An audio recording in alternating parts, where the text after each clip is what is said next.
Bien, pues continuamos después del receso.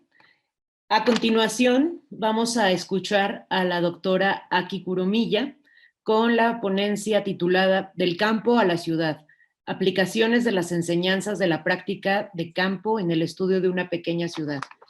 Voy a leer la semblanza de la doctora Aki. La doctora Aki Kuromilla es doctora y maestra en antropología social por la Universidad Iberoamericana, México. Actualmente es investigadora del Colegio de la Frontera Sur, Unidad Tapachula. Es miembro del Grupo Académico de Estudios de Migración y Procesos Transfronterizos. Asimismo, también es parte del Sistema Nacional de Investigadores, el SNI, nivel 1. Su área de investigación es la frontera Chiapas-Guatemala y los temas de interés son las políticas locales, los derechos sociales de la población migrante, la configuración urbana, entre otros. Escuchamos a la doctora Aki. Cuenta con 30 minutos para su exposición, doctora. Sí, muchas gracias. Muchas gracias por la invitación. Mi presentación sería más que como detallar las técnicas tal cual, como lo había observado hasta ahorita, más bien dicho, narro un poco de mi experiencias y algunas, bueno, aprendizaje que ha sido bastante útil para mi pues, investigación en el campo de antropología. Voy a compartir las pantallas. Ok, yo creo que se está viendo. Voy a además hacer la pantalla grande. Bien. Entonces, como indica el título, empecé mi carrera, digamos, de antropología en la Universidad Iberoamericana con David. Y empezamos con la práctica de campo, ¿no? Y como siempre lo que han hecho en Ibero ha sido esta práctica, ha sido en el contexto rural. Y mi primer trabajo de campo, de la práctica de campo en Ibero era 2004, ya hace varios años. Y de ahí, pues, en esa localidad, en el campo, en el contexto rural, realicé mi investigación para la tesis de maestría y posteriormente, alrededor de 2011, empecé otra vez la carrera de antropología a nivel de doctorado y en esa ocasión pues pasé a estudiar la ciudad de Tapachula, que posteriormente vamos a hablar sobre eso, ¿no? Entonces, voy a empezar con qué es lo que hice en el contexto rural, práctica del campo en el contexto rural. Sí, y ahí como estudiante, que yo pues apenas llegaba a México, según yo hablaba español, pero me di cuenta en México que no hablaba español, ¿no? No era suficiente como para que me entienda. Pero bueno, empecé a hablar, aprendiendo español y pues, haciendo comunicar con las personas.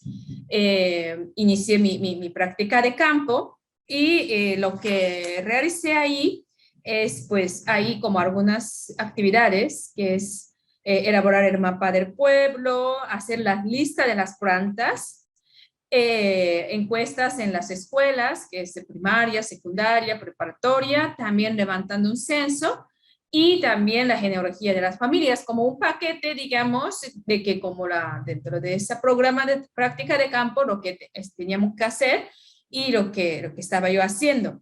Bueno, en el contexto rural, lo digo, ahí está la foto, ¿no? Pero bueno, está cerca de la Ciudad de México, ¿no? Unos como 50 minutos. Y entonces también me costaba un poco de trabajo realmente cómo definir esa localidad, pues sí es rural, pero pues muchos de los habitantes de esa comunidad pues ya estaban trabajando, por ejemplo, Ciudad de México, ¿no? Tenía varios contextos, digamos, culturas urbanas, ¿no? Empezaba a notarse las mujeres de sus vestidos, o sea, tampoco no vestía digamos, vestimentas indígenas, ¿no?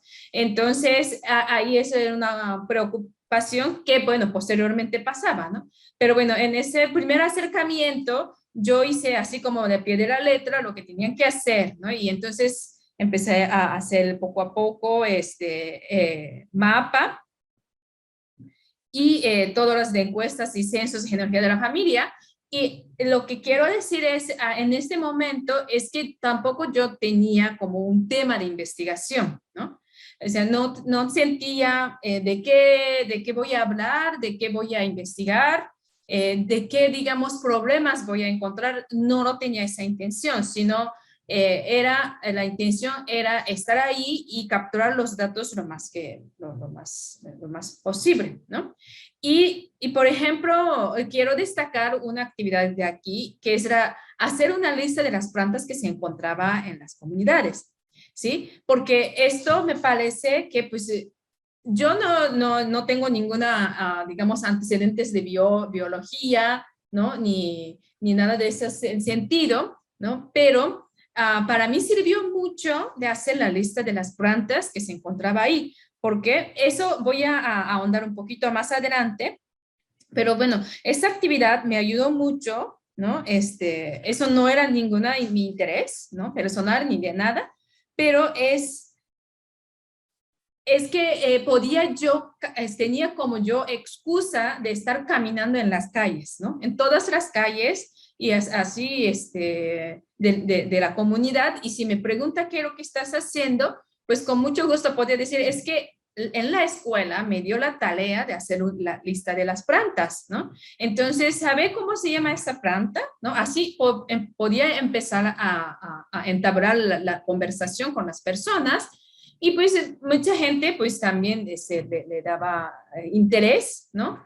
De practicar de repente, bueno, soy extranjera, mi español no era tan buena, entonces le levantaba curiosidad, un poco de sospecho también, obviamente, desconfianza incluso, pero bueno, se estás preguntando las plantas, ¿no? No es nada malo y además es una tarea de escuela. Entonces, es una técnica que yo podía utilizar mucho para que sin que me sentía tan como limitada de mis actividades, caminar todas las calles de la comunidad, ¿no? Y si me pregunta qué estás haciendo, pues estoy haciendo la lista de plantas, ¿no? Y esto empecé a conocer a las personas y también las personas que conozcan a mí, ¿no? Eso quiere decir que, o sea, al momento de observar, yo a las personas pude hacer que las personas observaran a mí, ¿no? Y eso es para mí es muy buena técnica para iniciar en mi trabajo de campo en esta zona, ¿no? Y entonces, a partir de todas estas, a partir de todas estas como actividades que no necesariamente que tenga un objetivo muy claro de qué quiero saber, sino como quiero saber los contextos de la comunidad, ¿no? Empezó a ocurrirme, ¿no? Obviamente las curiosidades, ¿por qué dice esto? ¿Por qué hace eso? ¿No? Pero también hay inquietudes de generalmente que salen de como unas como contradicciones, que una persona dijo eso y otra persona dijo otro, y esta persona dijo tal cosa, pero yo vi que estaba haciendo otra cosa, por ejemplo, ¿no? O sea, es como, no tengo como así construir como una gran ejemplo, ¿no? Pero es siempre estar recolectando los datos, hablando con las personas, se levanta la curiosidad de inquietudes, y de ahí empieza a formular las preguntas de investigación y objeto y objetivo de investigación. ¿Por qué yo quiero saber eso? ¿Para qué quiero saber eso? Y posteriormente, pues, diseñar las estrategias metodológicas acorde a tu interés, que son entrevistas, encuestas más específicas, historia de vida, pero ¿de quién? De las señoras con mayor edad, o los jóvenes, o los hombres, de qué perfiles, y todo eso con mucho más planear. Pero eso para mí era todo posterior de capturar los datos no completos, pero los datos globales sobre el contexto en el que viven las personas, ¿no? Y bueno, o sea, sé que, bueno, en momentos actuales, no solamente por las cuestiones de la pandemia, sino por otras razones de tiempo, de recursos, que ya ha sido aquí tema, ¿no? Ahora es muy difícil realizar un trabajo de campo como este, ¿no? Pero lo que está limitado es quizás el tiempo, recursos, ¿no? Y bueno, un poquito de la estrategia, pero no está limitado el contenido, ¿no? Eso es lo que, nuevamente, lo que yo digo que, aunque no tenemos el tiempo, ¿no? Digamos, para construir unas grandes estrategias de trabajo de campo, mientras tanto, ¿no? O sea, cuando estás haciendo un trabajo de campo sobre su tema, ¿no? Una práctica informal, puedes hablar sobre las plantas, ¿no? Sobre otras cosas de la persona, de experiencias personales, ¿no? De esta forma, pues conocer un poquito más del contexto, más allá de tu tema, ¿no? Y eso es algo bastante importante como para tener un fundamento de justificaciones de por qué yo quería investigar sobre eso, ¿no? ¿Por qué se construyó estas preguntas de investigación? Entonces, bueno, aquí lo que yo aprendí un poco es que todas estas como actividades que pareciera que no tienen nada que ver con una cuestión sociales, ¿no? Que quería yo saberlo, sí vale la pena como para tener un contexto mucho más global. Y bueno, hablando un poco de mi tema de investigación y de a partir de todas esas conversaciones que no pareciera que no tienen mucho que ver con lo que quería yo saber, que todavía no sabía qué era lo que quería saber, ¿no? Pero bueno, o sea, algo de historia del pueblo, o sea, cómo se vive, como se comentaba, que cómo está urbanizando un poco las comunidades en este contexto, ¿sí? Y a mí me llamó muchísima atención de un término que se repetía, ¿no? Espontáneamente las personas, que es el salir adelante, ¿no? Pues se escuchaba en forma muy repetitiva, ¿no? Y sobre todo cuando yo recortaba la historia del pueblo, cómo se ha cambiado el pueblo desde hace 30 años, cómo ha vivido de los cambios, que ahora ya está muy cerca, la ciudad, pueden ir a trabajar. Todo se expresaba como salir adelante, ¿no? Nuestro pueblo ha salido adelante, ¿sí? Para mí sonaba exactamente el mismo sentido de que ya hemos progresado, ¿no? ¿Por qué? Porque tenemos transporte público, tenemos servicio de educación, tenemos tecnología doméstica, por ejemplo, al tener ya licuadora, ¿no? También se expresaba que ya hemos salido adelante, ya tenemos una licuadora y ya no necesita moler chile, ¿no? Porque por aquí se acostumbraba a moler chile a mano, ¿no? Pero en lugar de eso, pues ya licuadora. Entonces, para las mujeres era una gran cosa que no necesita ya madrugar. Y eso se expresaba con la salir adelante, ¿no? Principalmente, de hecho, en este pueblo donde yo hice ese trabajo de campo, hay una carretera federal que de hecho pasa al medio del pueblo. Es una carretera federal, pero no es como, nada más son dos carriles, ¿no? Que se conectaba desde Ciudad de México hacia Veracruz, que bueno, ahorita no tengo mapa, pero bueno, es un camino que pasaba muchos camiones de fretes, trailers incluso, ¿no? Pero gracias a eso había muchos transporte público y de forma muy fácil podía salir la ciudad cerca, que es Ciudad de México. Entonces, para hablar de eso, utilizaba salir adelante, ¿no? Pero un día, ¿no? Un día pasó una cosa bastante grande para mí, que es que en este transporte público chocó con un tráiler y un habitante de pueblo murió, ¿no? Murió en la carretera como producto de accidente. Entonces, el agente del pueblo empezó a exigir que indemnizara por la muerte de ese señor, porque ese señor tenía 3 niñas y que la última se acaban de nacer, y es un señor muy trabajador, pero la empresa de transporte público no quería porque según no tenía boleto, ¿no? O sea, cualquier cosa que decía en ese momento, ¿no? Entonces, lo que empezó a hacer es que las personas de la comunidad salieron a la carretera y cerraron la carretera. Comento que esa carretera es que se conectaba de varios estados, con Ciudad de México, entonces es un flujo bastante importante, ¿no? Pero la gente, pues, se cerró la carretera y llamó a las autoridades, ¿no? Que atendiera ese asunto y que la empresa comprometiera toda la indemnización, la beca de las 3 niñas hasta que cumplan su tal edad y todo eso. Ese paro duró unos como 2 días y 2 noches por completo, y al final de cuentas sí, la empresa transportista firmó por la indemnización y se levantó la cierre de la cartera y todo eso, ¿no? Y en ese momento la gente también utilizaba la palabra salir adelante, ¿no?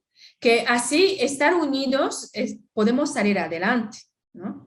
Y así estar unidos es muy bonito y ya hemos salido adelante. También mucha gente decía eso de salir adelante. Entonces, para mí, por una parte, salir adelante significaba progresar, ser progresado y ser moderno, ¿no? Pero otra parte es mantener el sistema de organización social y estar unidos como una forma bastante como de rural, digamos, en el contexto rural que no podemos observar en la ciudad, digamos, ¿no? Entonces, a partir de ese acontecimiento me levantó esas inquietudes y preguntas, ¿no? De a qué significa realmente salir adelante. Para ellos, ¿será lo mismo o no será contradictorio, ¿no? O sea, ¿a qué significa para ellos? Y eso es como lo que yo digo que pues surgen de la experiencia de estar ahí y convivir, que son las bases de la investigación, y que estar como observando lo que pasa y las inquietudes que se levantan en uno, ¿no?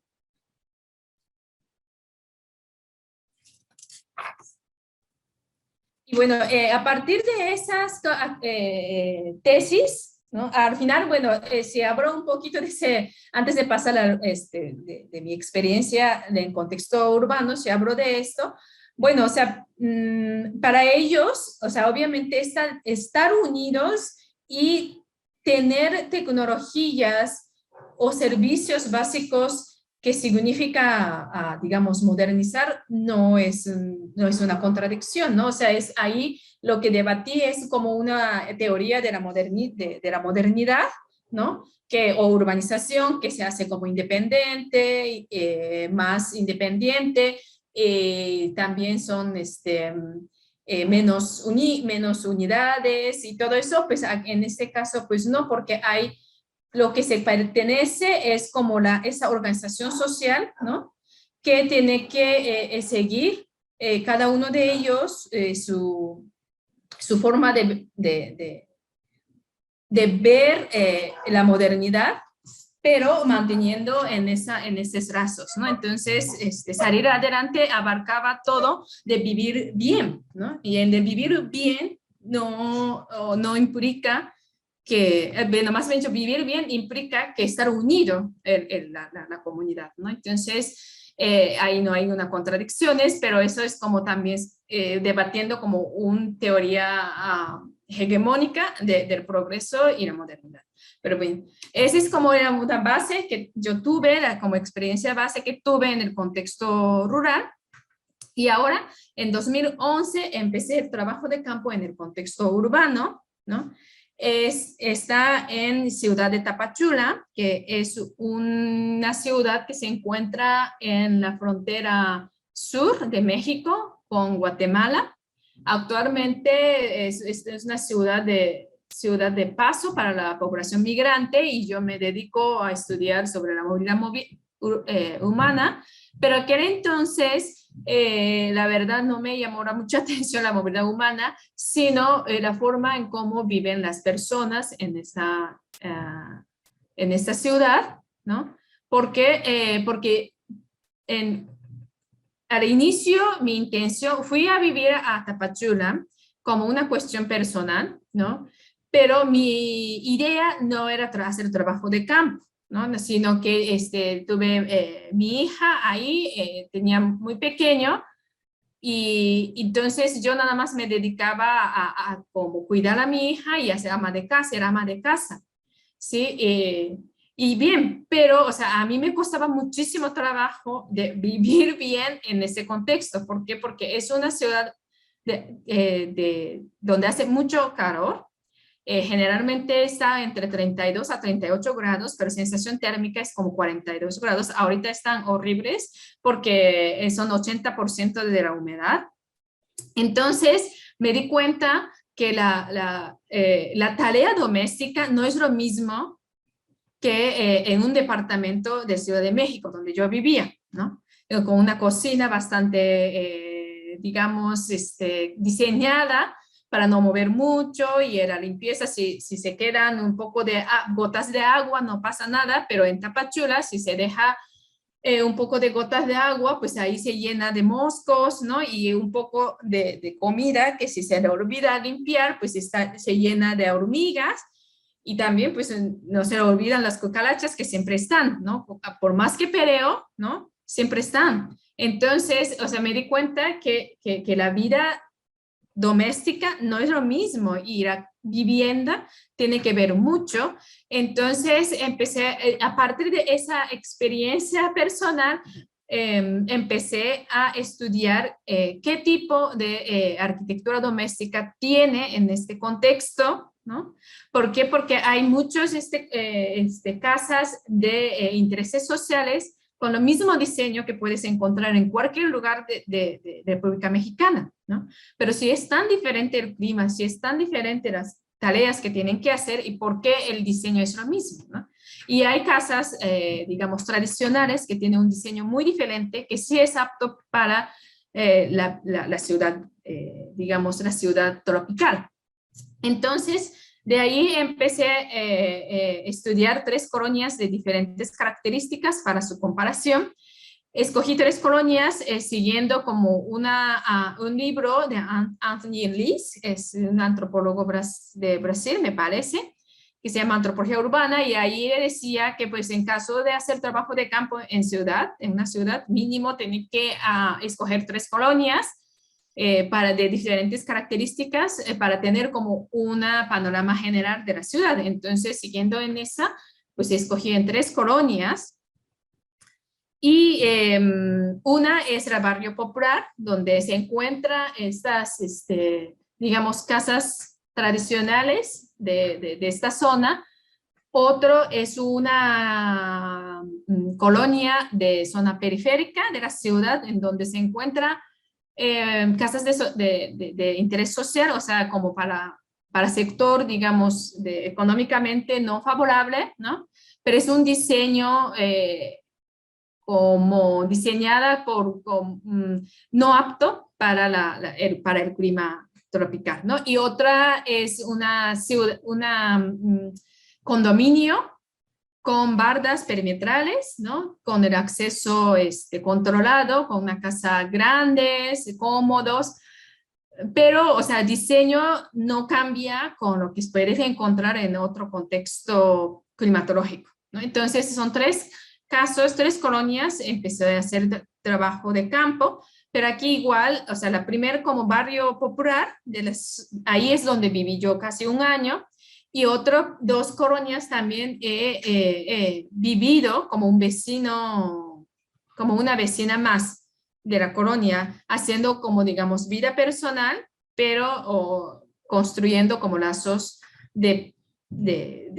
lazos de confianza con las personas. Sí. Y bueno, y aquí es como aprendizaje que tuve en el contexto rural, como apliqué en este contexto, ¿sí? Primer aprendizaje es lo que hablé con las de hacer lista de plantas, ¿no? Es como andar en la calle, ¿sí? Es lo que yo dije, observar al mismo tiempo de ser observada.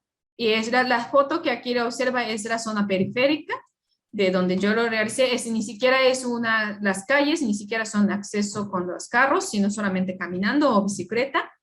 Sí, igual empecé a caminar y caminar y caminar, porque para que la gente vea y que si se me pregunta qué es lo que están haciendo, pues estoy viendo las vegetaciones, estoy viendo las casas que no están desocupadas porque me interesa. O sea, de hecho, el primer acercamiento no era como yo investigadora, sino como una persona más del contexto, ¿no? Pero que me vean y que me vean que yo estoy andando por ahí. Sí, pero también, ¿por qué me sirve andar en la calle? Es que al momento de yo intentando de capturar los datos, ¿no? Es al mismo tiempo que me capturen los datos, ¿no? Más bien dicho. De repente se sale la señora que empieza a hablar, porque aunque no estoy preguntando nada, no hace falta las personas que sale en la calle. Bueno, lo que pasa es que aquí hace mucho calor, como le había dicho, y la casa es muy pequeño y el techo es muy bajo, entonces el dentro es literalmente es horno. Entonces aquí la gente lo que acostumbra es comer allá afuera, ¿no? Y en la tarde también sacan sus sillas y toman fresco, digamos, el aire fresco en la calle, ¿no? Entonces yo al caminando, pues saludo y empieza a hablar y aunque no es un tema que yo me interese, pues ahí empieza a desarrollar las conversaciones y esa de practicar con las personas en forma casual sí, sí me sirve porque ellos empiezan a expresarse lo que a mí me interesa, pero con sus palabras en forma espontánea, ¿no? No es que yo lo construya mi concepto, no es que yo construya la categoría de la investigación, sino que ellos empiezan a decir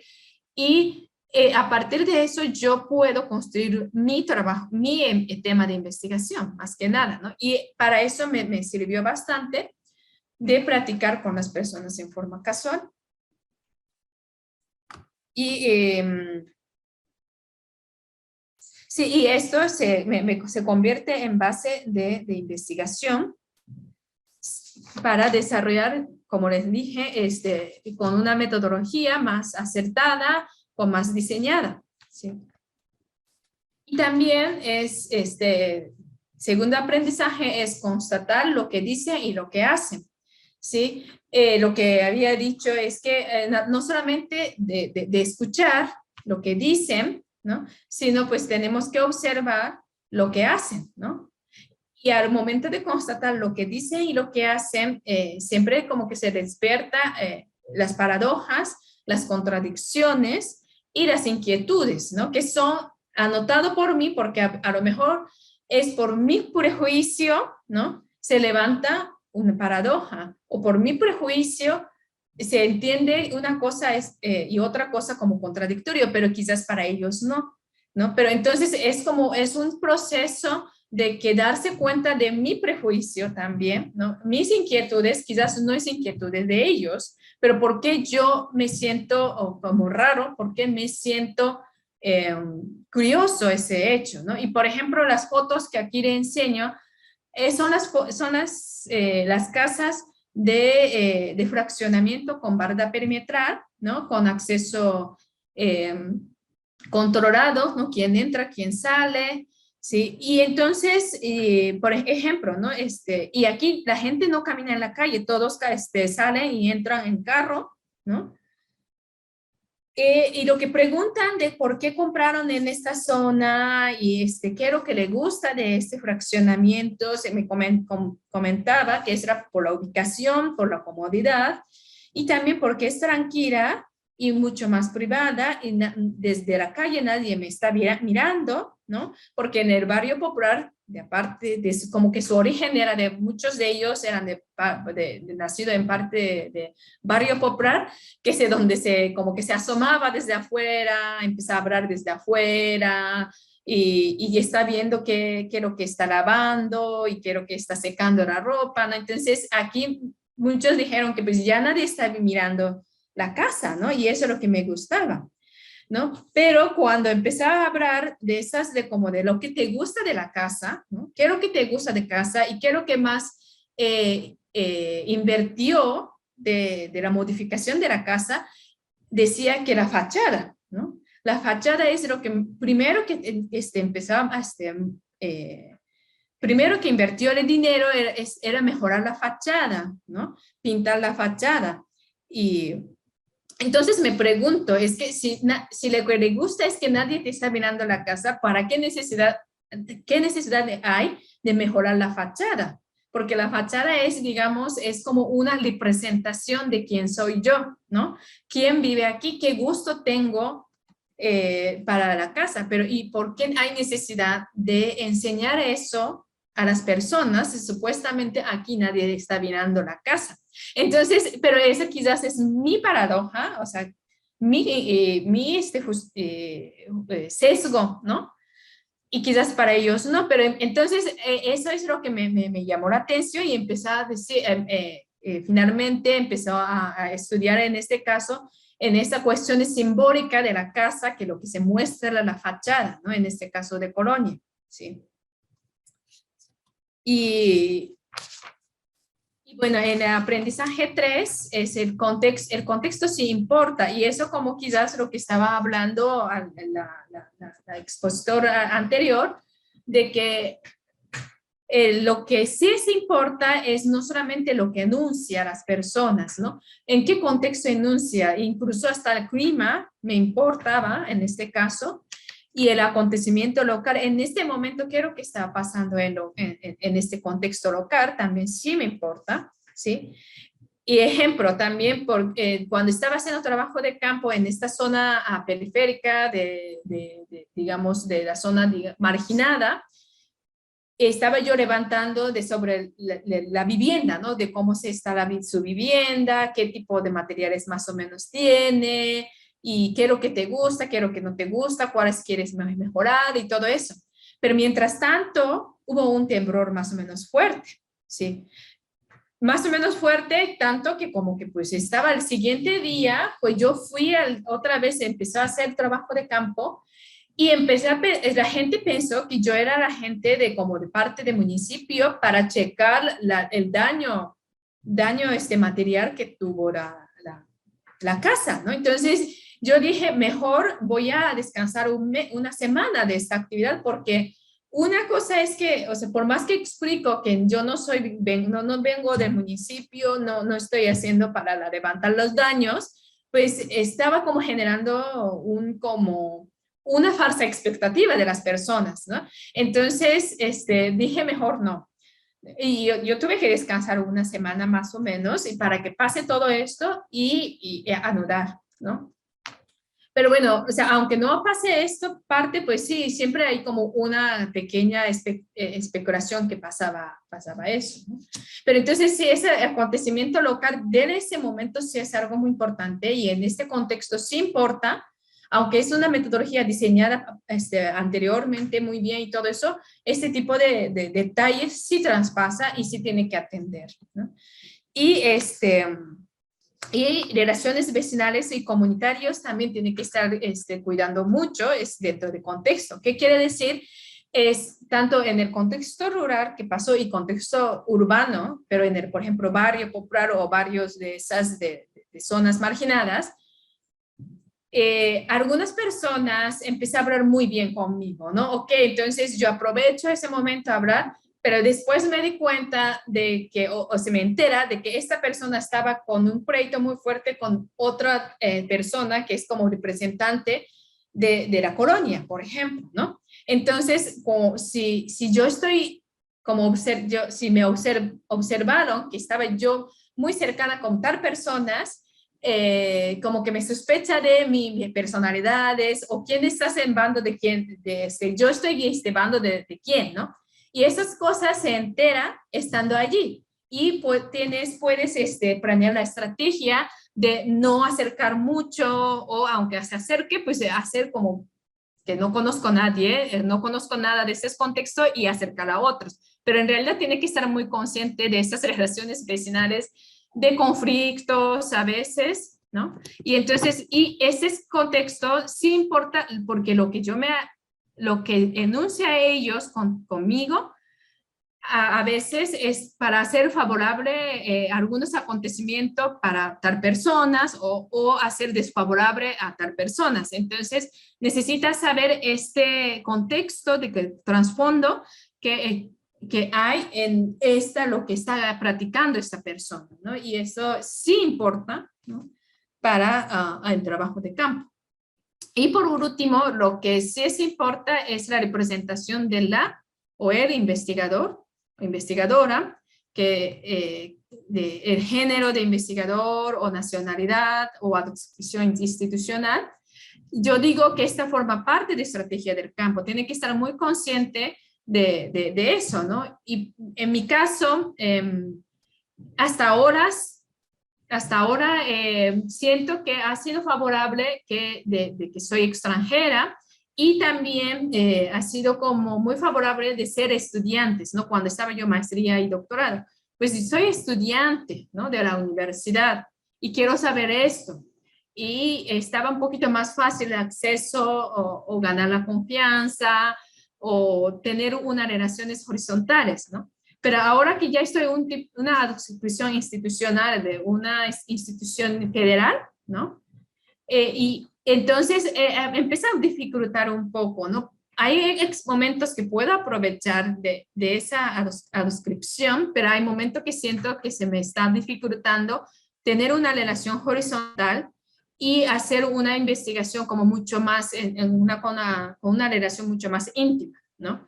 Porque lo que se enuncia es a veces como bastante, como discurso bastante hegemónico, lo que se piensa que yo podría hacer algún apoyo del gobierno federal o algo, ¿no? Entonces, pero esto también forma parte de la estrategia. Tengo que estar muy consciente de eso, lo que enuncia esta persona, lo que narra esta persona a mí, ¿sí? Es en base a la relación entre esta persona y yo representando de tal forma, ¿no? Entonces, y eso yo creo que dentro de metodología hay que estar muy, muy claro y puede hacer claro esa parte cuando se escribe algún artículo, ¿no? Creo yo.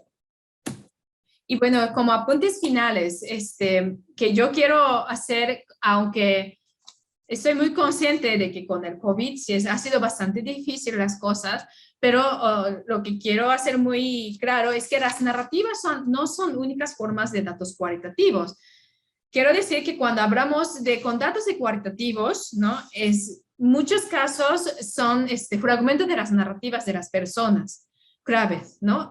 Porque lo hizo entrevistas, porque hizo como un taller o porque hizo como actividades de focus group, ¿no? Y las personas se enuncian, se expresa. Entonces, esos son los datos cualitativos. Claro, son datos cualitativos, pero tienen que ser sostenidas por una cuestión con una descripción del contexto y lo que se observan, ¿no? En las calles, las conversaciones personales o informales, lo que se dice también, yo digo que son datos cualitativos, bastante justificable, bastante mostrables de su, digamos, justificable de su, digamos, pertinencia, ¿no? Entonces, esa parte hay que dejar muy claro, ¿no? De que aquí, esta segunda parte también es lo mismo, que bueno, pero observación, ya sea participante o directa, es una estrategia importante del campo, que no podemos suprimir esta parte. Lo que habla de virtualidad y todo eso, yo digo que sí es válido siempre y cuando se aclara el contexto, ¿no? Y estas partes de observaciones son parte fundamental para construir hipótesis, supuestos de investigación y diseñar estrategias de investigación, ¿no? Que también quizás su principal actividad es la entrevista, conversaciones o talleres, lo que sea, pero, o sea, no son las únicas, necesita su parte que soporta todo esta datos todos estos datos enunciados, o sea, como narrativas, tiene que ser apoyado del contexto de las prácticas situadas, contextualizadas, relaciones personales, tanto del sujeto con sus alrededores, pero también con el sujeto, con el investigador. O sea, en este caso yo o las personas que investigan. Sí, estas relaciones también forman parte de todo este contexto que soporta la investigación del campo. Pues por mi parte sería todo. Muchas gracias. Muchas gracias, doctora Aki Kuromilla.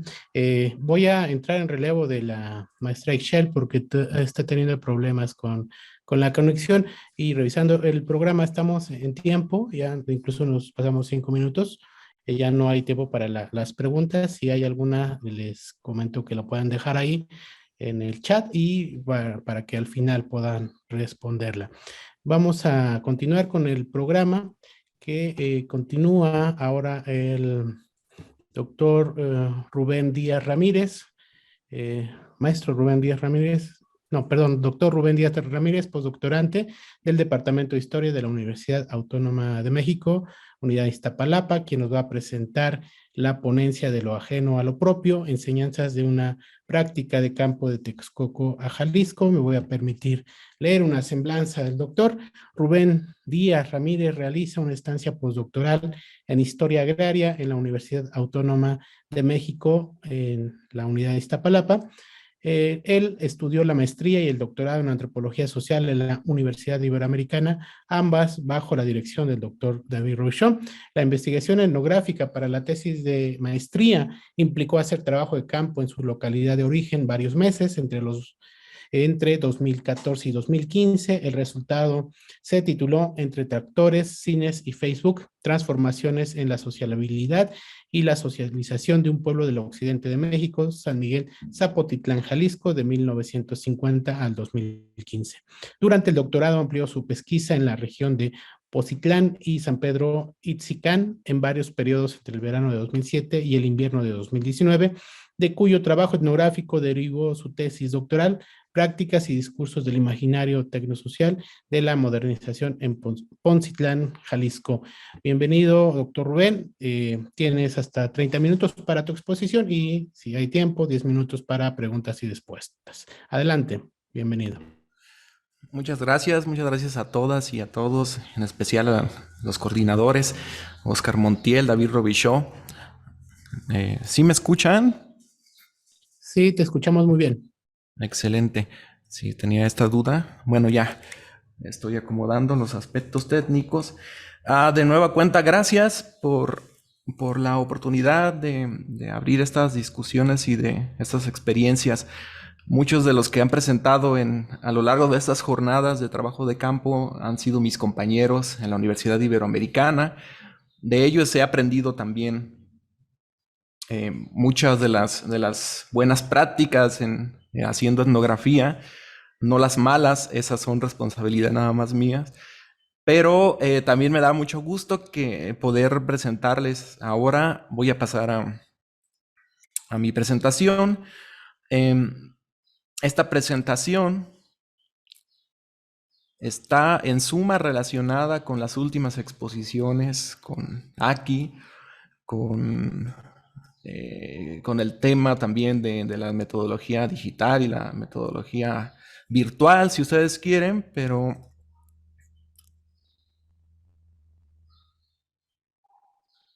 ahora lo veremos a continuación. Bueno, parece que aquí ya pueden ver mi presentación. Si no, cualquier cosa, pues me comunican. Estoy teniendo algunos problemas con internet, entonces también espero que todo vaya fluido. Si no, pues me lo hacen saber, por favor.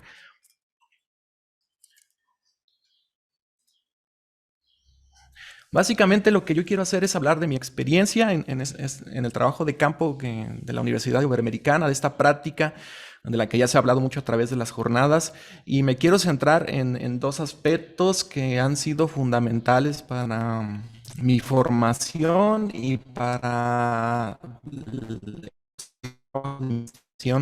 que yo realicé en la maestría y en el doctorado. Y estos dos puntos principales, pues voy a hablar de la encuesta escolar, voy a hablar del censo encuesta que tuvimos que hacer en la práctica de campo y la relación que tiene esto después con lo que yo llamo la antropología digital. Y el punto 2, que es algo que no ha aparecido tanto en las presentaciones de esta jornada, que es el trabajo de archivo, ¿no? La relación que tienen los archivos, la historia y por otro lado lo que yo hice en mi investigación de doctorado.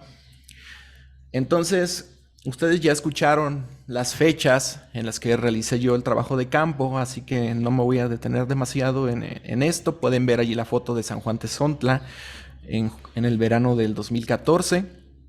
Acá también está la fotografía de la imagen del templo de San Miguel Zapotitlán, donde continué mi investigación.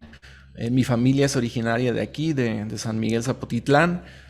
Yo me fui del pueblo como a los 17, 18 años. Ya después regresé como etnógrafo y ahora estoy de regreso ya viviendo acá en el sitio. Ya después también amplié mi investigación a Poncitlán, que es la cabecera municipal al que pertenece San Miguel. Y acá también di un pequeño curso muy breve a los alumnos de una escuela secundaria en la ribera norte de Chapala, en el pueblo de San Pedro Itzicán. Este mapa ya aquí, tal vez quienes han estado en las primeras presentaciones de la jornada ya lo habrán visto. Tenemos la situación de San Juan Tezontla, muy cerca de la Ciudad de México. Aquí, si ven el puntero, está la ciudad de Texcoco. Y por acá en la zona derecha están viendo ustedes la calle de este pueblo de San Juan Tezontla, donde yo hice mi práctica de campo. Y por este otro lado pueden ver que aquí está San Miguel Zapotitlán, San Pedro Itzicán y la cabecera municipal de Poncitlán, que tienen la similitud de San Juan Tezontla de estar muy cerca de una gran metrópoli, en este caso de Guadalajara. Tezontla pues está muy cerca de la Ciudad de México. Ambos están más o menos a unos 40 minutos, una hora, incluso menos de la ciudad. En San Miguel Zapotitlán también tenemos fiesta de San Juan en junio, donde se celebra este santo católico. Y en San Miguel también tenemos fiesta de San Juan. Hay varias similitudes también, hay ciertas prácticas agrícolas en San Miguel, en las lomas de los cerros, que se llaman ecuaros, que prácticamente son milpas. En San Juan Tezontla tenemos también siembra en terrazas, en las laderas de los cerros. Entonces hay ciertas similitudes que cuando estábamos en la práctica de campo fueron las que, con la decisión de David, pues hicieron que yo me estableciera en San Juan Tezontla para realizar la práctica. Y para esto les voy a platicar primero de mi experiencia allí en Tezontla. Bueno, pues para empezar, como les había comentado, yo tuve la fortuna de participar con muchos de los compañeros que estuvieron aquí, con Silvia, con Jorge. Y al contrario de todas estas personas, yo en algún momento sentí que mi práctica de campo no fue tan satisfactoria en algunos sentidos como pudo haber sido, y como yo veía que le iba mejor a mis compañeros, sobre todo en la cuestión, si ustedes recuerdan hace unos momentos la exposición de Guillermo, yo era como estudiantes que le daban vuelta al informante, se acercaban por un lado, después de 15 minutos el informante se iba o ya tenía el valor suficiente para acercarme y platicar con él. Entonces, en Tezontla también estuvo esta particularidad de que se habían quedado ya por lo menos unos 5 estudiantes de la Ibero en este pueblo. Por un lado, eso facilitó las cosas porque pues las personas estaban más o menos adaptadas a ver extraños por ahí por las calles, a preguntar cosas, que preguntaban cosas sobre las costumbres del pueblo. Pero por otro lado, también la presencia ya de tanto etnógrafo aquí, de tanto estudiante, creó un efecto de que se volvió, ya las personas se sabían el guión del trabajo de campo y entonces más o menos conocían la información que estaba buscando el estudiante, ¿no? De hecho, uno de las personas con quienes yo fui a platicar, que lo mencionó aquí Ricardo Duarte en las primeras presentaciones. De hecho, él me dio una de las tesis de estos estudiantes y me dijo, bueno, ten la tesis para que adelantes con tu trabajo de investigación, para que ya no andes preguntándole a las personas, bueno, aquí está la tesis, ok. Pero más allá de esa cuestión, el problema era más personal, ¿no? Siempre he tenido algo de ansiedad de hablar con las personas.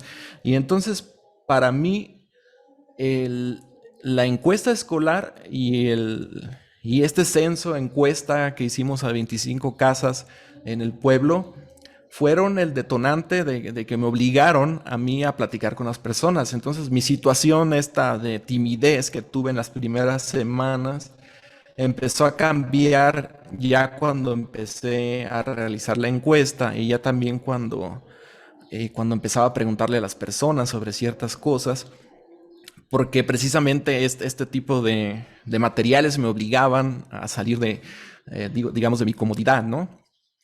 Entonces lo que yo hice fue una encuesta escolar en la secundaria Heriberto Enríquez a 194 alumnos y yo estaba interesado en ese tiempo en estudiar cuál era el impacto de Facebook en las comunidades, ¿no?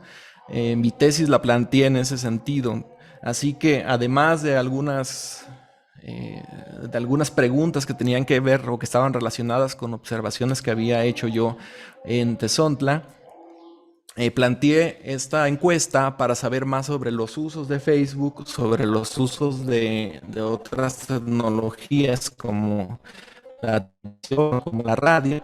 Pero, por ejemplo, aquí está una gráfica de una de las preguntas que yo hice. Yo había observado que en la tarde pasaban unos muchachos muy jóvenes con unas canastas en la cabeza con pan, andaban vendiendo pan. Ya posteriormente los vi a uno de ellos en la escuela secundaria, entonces a partir de esta observación es que empecé a preguntar, por ejemplo, de en qué trabajaban los chicos o las chicas de la secundaria, si es que trabajaban. Pero aquí, como les había comentado, pues yo me enfoqué más en este tipo de preguntas. Por ejemplo, si tenían Facebook o cuál era la frecuencia de uso del Facebook. Y a partir también de esta encuesta que realicé en la calle, donde ya hablaba con las personas, es que también pude recoger algunas opiniones que tenían las personas sobre el uso de Facebook. Aquí esta parte de la tabla que elaboré sobre estas opiniones.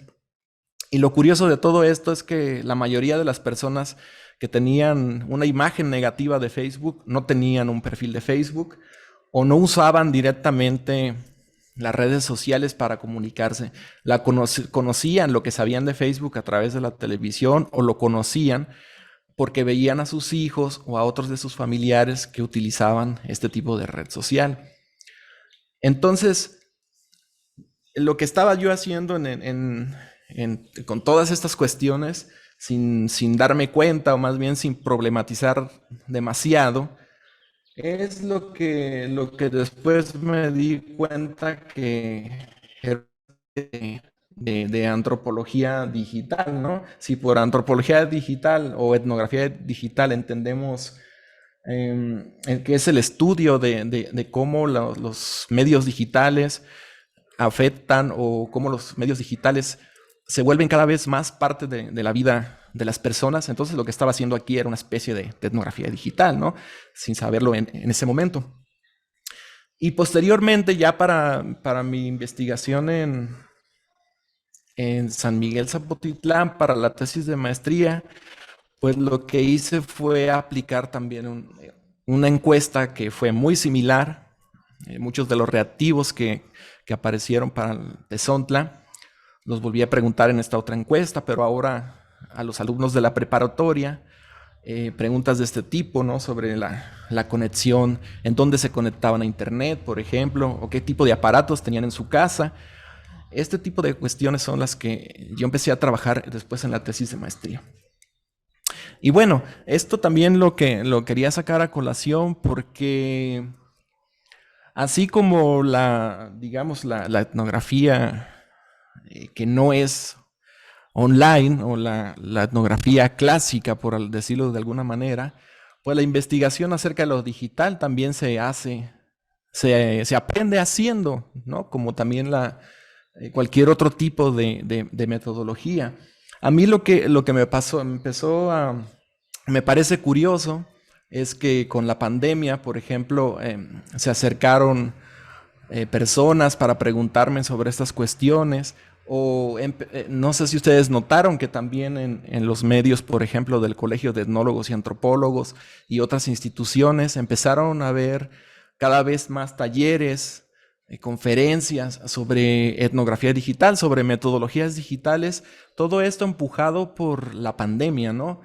También Oscar comentó cómo la pandemia arrojó, digamos, el trabajo de campo a tener que hacer ajustes, a tener que utilizar, digamos, las herramientas digitales para hacer algún tipo de investigación. Y entonces lo que empezaba a ver en todo esto, como dice Oscar Gómez Cruz, quien trabaja estas cuestiones en la UAM también, lo curioso es que hay muchas presentaciones sobre metodología digital y muchos artículos sobre metodología digital o virtual, por ejemplo, pero lo que hay son pocas investigaciones que usen estas metodologías o pocas investigaciones que problematicen en realidad lo que es lo digital, ¿no? Hay pocas monografías cuyo tema central sea cómo ha afectado o cómo se ha vuelto cada vez más doméstico el Internet o más intricado con la vida de las personas, ¿no?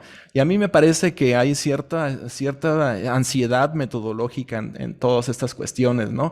A veces las preguntas de estas personas que han pedido consejo son más sobre cómo justificar una investigación digital y no de qué manera una metodología digital les sirve para realizar cierto tipo de investigación y para recopilar cierto tipo de datos, ¿no?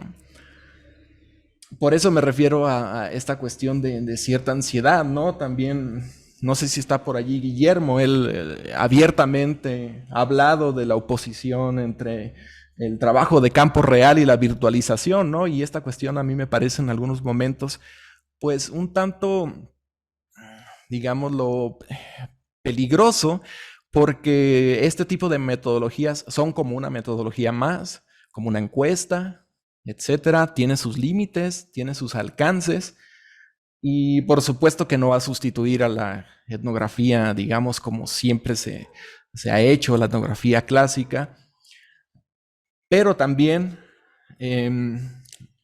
es totalmente válido realizar trabajos detrás de un escritorio, por ejemplo. Aquí les pongo dos muestras de esto. El primero es una etnografía de Wikipedia y el segundo es una antropología, dice, de los mundos virtuales en Internet, ¿no? Y más que, digamos, hablar de que este tipo de trabajo va a sustituir a los otros métodos, este tipo de trabajo lo que hace es explorar qué es lo que entendemos por antropología, qué es lo que entendemos que es fundamental para la etnografía, y en ese sentido me parece que son trabajos que, bueno, son, digamos que podrían cumplir con las características de una buena investigación, ¿no? Para todo esto. Entonces, por eso el consejo es hacer trabajo con herramientas digitales o investigar acerca de lo digital, ¿no? Los pioneros como Daniel Miller o Christine Hein, cuando ellos empezaron había muy poco sobre metodología digital, y ¿qué fue lo que hicieron? Pues empezaron a hacer sus propias metodologías, a señalar sus preguntas de investigación, sus hipótesis, sus premisas teóricas, los alcances que iba a tener, las dificultades que tuvieron hacer este tipo de investigación, que son las características que debe de tener cualquier investigación. No nada más la antropología digital o la etnografía digital o la etnografía clásica, por decirlo de alguna manera. Aquí pueden ver la manera muy precaria en la que yo empecé haciendo capturas de pantalla de los grupos de Facebook de San Juan Tezontla, poniendo algún tipo de descripción, y ya después se volvió un poco más, digamos, sofisticada esta cuestión. Y la tercera parte de lo que quiero hablar, que a mí me ayudó mucho, fue la consulta de archivos históricos. Yo tuve la fortuna de trabajar con David Robichaud desde muy pronto en la maestría. Primero, en un proyecto sobre las tandas de riego, sobre los sistemas de riego en Texcoco. Entonces yo tuve que ir al Archivo Histórico del Agua para mirar algunas cuestiones sobre el reparto de las aguas, sobre los sistemas de riego. Y después también trabajé con él cuestiones sobre los registros de bautizos o de información matrimonial, los registros parroquiales de comunidades también de Texcoco, pero también algunos análisis sobre Tlaxcala. Y esto lo hacíamos a través de esta página que debe ser muy conocida también, que es Family Search. Entonces, para mi formación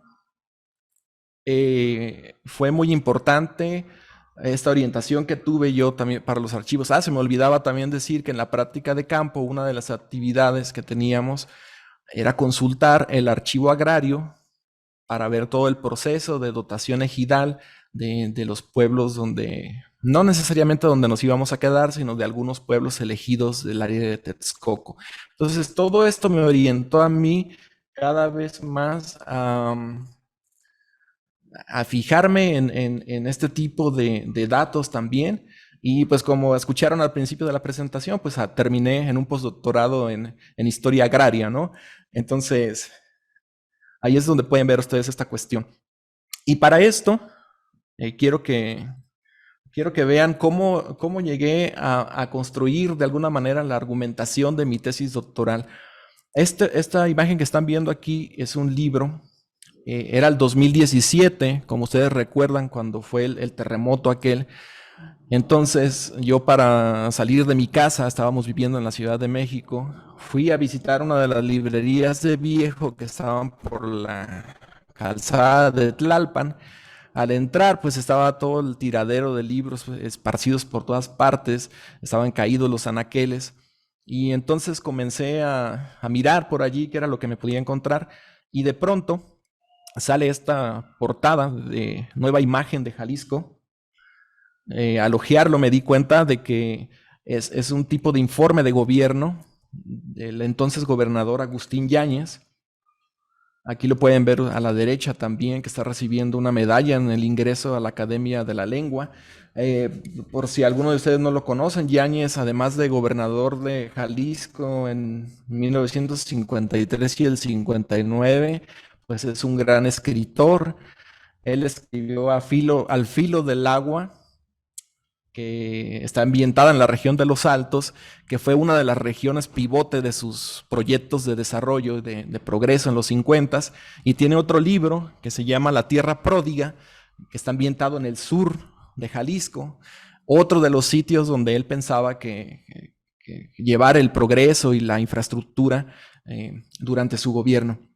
Pero en ese entonces yo no sabía nada de eso, simplemente me pareció curioso y me llevé el libro. Ya después encontré otro libro de él que se llamaba Discursos por Jalisco. Allí empiezo a leer que él dice o decía que la labor de gobernar era igual a la labor de un novelista que conjuga la realidad con la imaginación. Y que esta acción política, ¿no?, anticipada por la imaginación, lo que buscaba era una realidad mejor.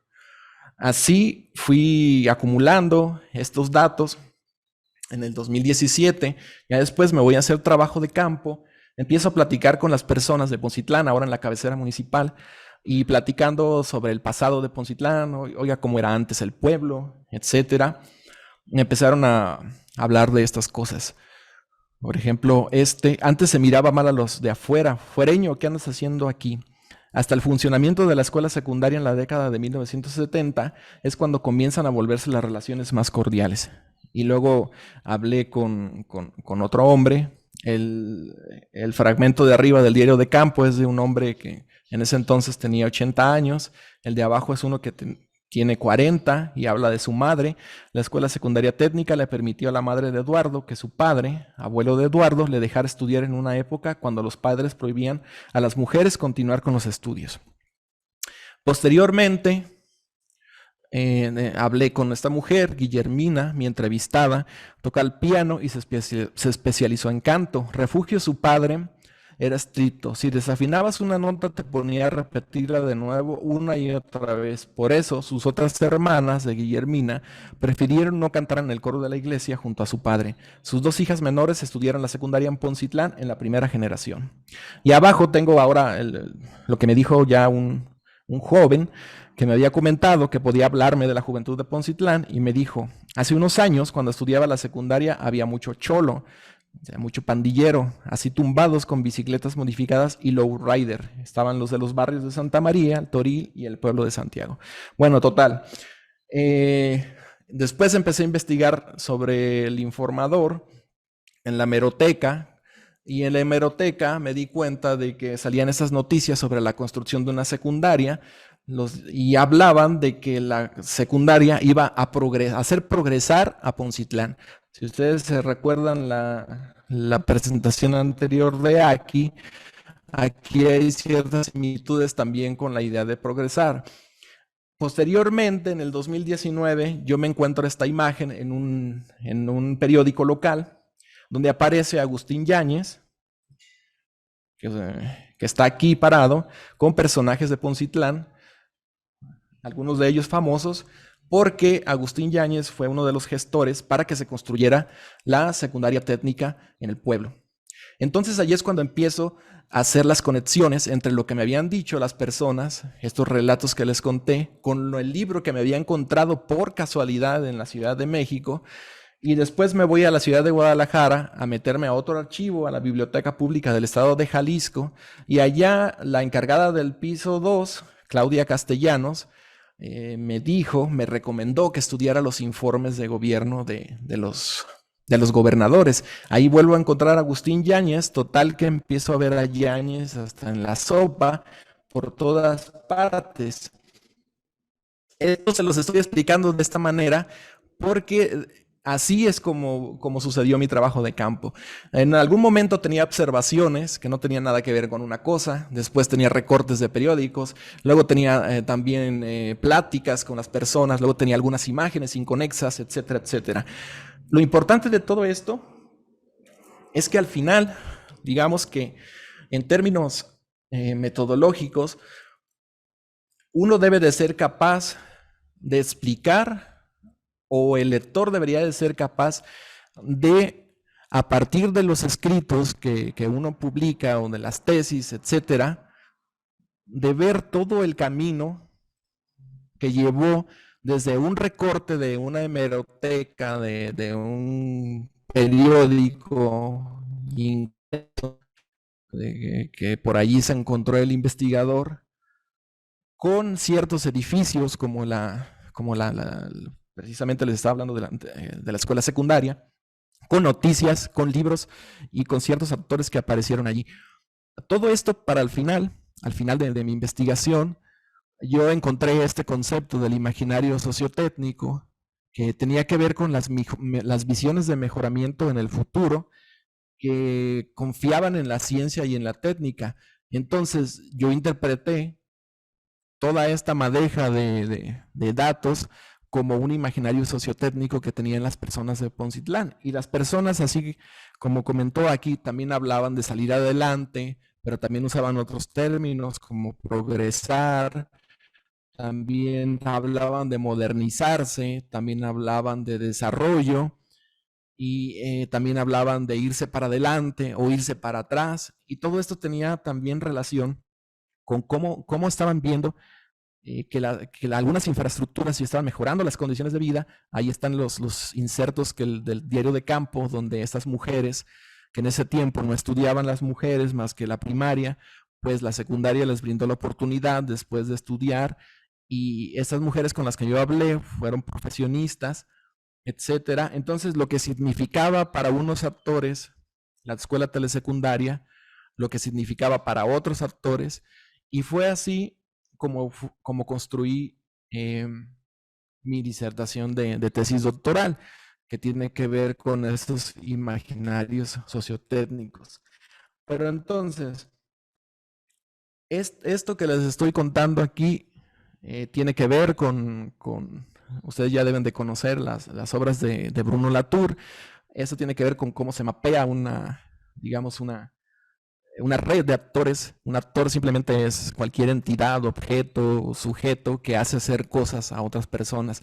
Y entonces aquí, por ejemplo, también la modernización o el progreso o salir adelante también son ciertos actores que hacen hacer cosas a las personas, y esos rastros yo los encontré a través del trabajo de campo y a través de la revisión hemerográfica, a través de la revisión de ciertos documentos en los archivos históricos, que como les había contado, totalmente influido digamos, por esta primera práctica de campo que me llevó a interesarme cada vez más en los archivos. Y ya para concluir,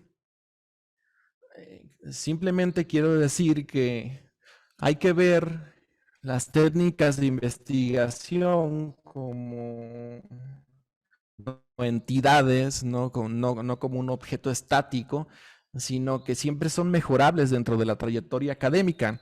También Silvia ya lo dijo, ¿no? El proceso de hacer una genealogía no se detuvo después de un mes, ¿no? Además, creo que también es muy importante tener claro cuáles son los criterios de calidad de una investigación antropológica.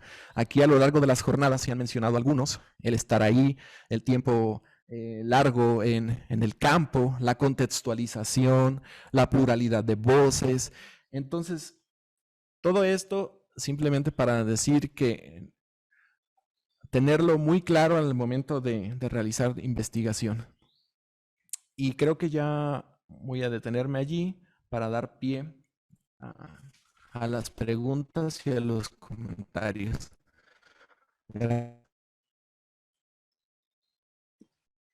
Muchas gracias, doctor Rubén Díaz. Un gusto escucharle.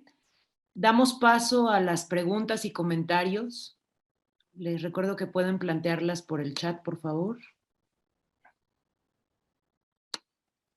Todavía no tenemos preguntas.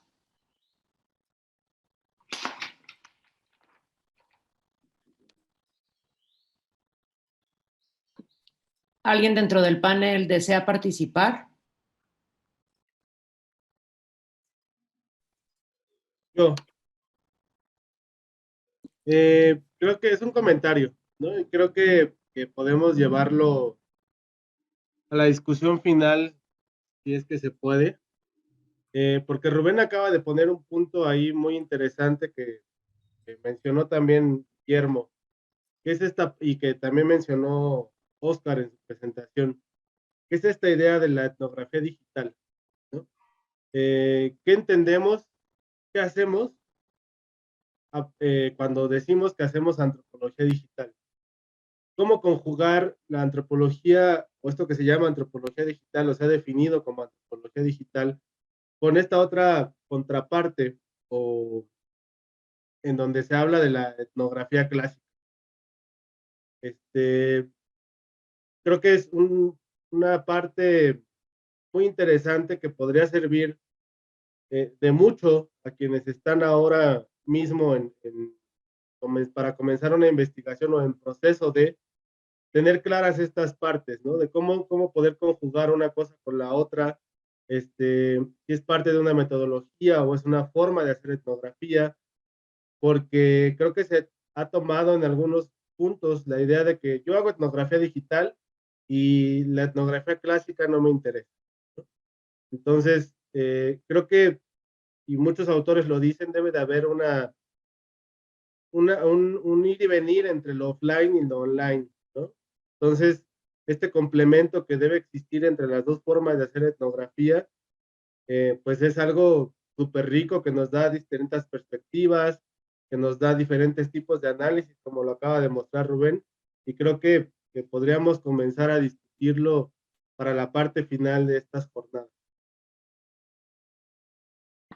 Muchas gracias, Jorge. Sí, entonces anotamos eso para la discusión final.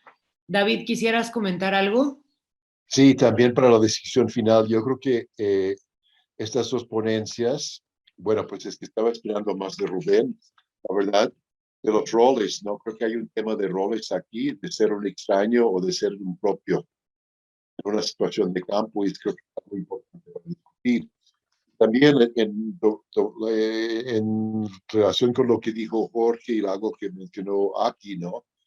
Que yo creo que hay una moda, o sea que pues eso suena un chisme, ¿no? De un compañero en una institución donde dan sociología, entonces hay unas gentes que dicen que hacen métodos cualitativos, ¿no? Entonces los métodos cualitativos, entonces resulta que es tomarte un par de horas y hablar con la señora que hace las quesadillas y entonces le citas como 5 líneas en tu trabajo y eso es cualitativo. Y eso para los sociólogos, pues al menos es un alivio porque no tienen que hacer regresiones múltiples y no sé qué, que siempre hacían muy cuantitativos, pero pues un amigo mío que en paz descanse ahora llamaba eso sociología del espíritu, ¿no? O sea que pues es como realmente en el aire. Y entonces ahí el comentario que yo quería hacer aquí, me vio obligada a explicar que también la observación es un método cualitativo. O sea, yo creo que sin la observación no puedes hacer buenas preguntas, ¿no? Preguntas están en abstracto, en el aire. Tienes que haber observado algo, ¿sí? O sea que las grandes preguntas en la sociología son observaciones europeas, ¿no? Y el problema es que cuando quieren imponer esto acá, que aplastan, ¿no? Que no toman en cuenta observaciones que tienen que hacerse en el lugar para luego hacer encuestas. Siempre hay problemas. Bueno, el punto es que sí, cambiando las metodologías, una cuestión, o sea, siempre yo aprendí que hay que complementar metodologías, ¿no? No hay una sola metodología, no es la pura entrevista, no es la pura observación, no es la pura no sé qué. Entonces, pues el problema es de querer sustituir y decir que tú vas a encontrar lo mismo con trabajar en Internet que ir al campo, vas a encontrar otras cosas. Lo que hay que hacer es estar como muy claro en eso, ¿no? Y no pensar que una cosa sustituye a la otra. Cada cosa tiene sus cosas propias, sus limitaciones y sus bondades, ¿no? Sí. Y deberían de complementarse idealmente. Nada más es lo que yo agregaría. Muchísimas gracias, David. Pues damos paso a la última ponencia, que es del doctor Vicente Torres Lezama, de la Universidad Nacional de San Antonio Abad, en Cusco, Perú. La ponencia se titula De Amanalco a los Andes, aprendizajes de una práctica en un estudio de peregrinaciones en la región de Cusco, Perú. A continuación, leo la semblanza del doctor Vicente,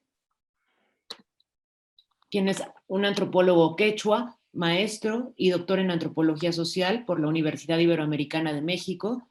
Es profesor de pre y posgrado en la Universidad Nacional de San Antonio Abad del Cusco, orientado al estudio de pueblos originarios, fiestas, peregrinaciones y rituales conexos en el sur andino de Perú.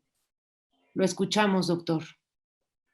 Buenas noches, muchas gracias por esta oportunidad que me brindan para poder presentar algunas ideas y sobre todo hacer un recuento sobre lo que he ido realizando en esos años. Ya son 10 años desde el 2012 hasta hoy y pues me da mucha alegría compartir con ustedes lo que he ido recopilando en aquel entonces y cómo también me han permitido posteriormente mejorar mis maneras de sacar información en las comunidades y de conversar, lo que vengo haciendo ahora.